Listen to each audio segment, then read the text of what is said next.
মাননীয় মুখ্যমন্ত্রী মমতা বন্দ্যোপাধ্যায়ের ডাকে প্রতি বছরের মতো এবছরেও ২১শে জুলাই কলকাতার ধর্মতলায় ঐতিহাসিক শহীদ সমাবেশ অনুষ্ঠিত হবে।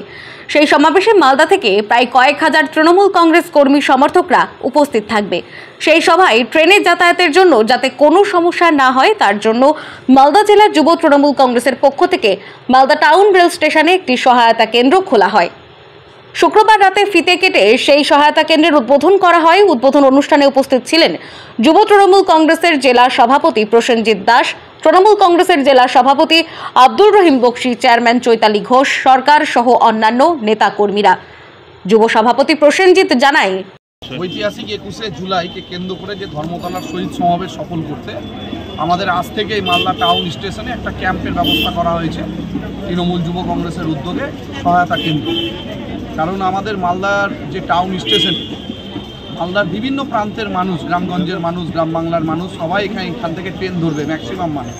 তাই তাদের যাতে কোনো অসুবিধা না হয়, এখানে পানীয় জল, ফার্স্ট এড, প্রাথমিক চিকিৎসা এবং প্রোগ্রেসিভ হেলথ অ্যাসোসিয়েশন যে আছে মালদা শাখার উদ্যোগেও বিভিন্ন চিকিৎসকরা এখানে আছেন।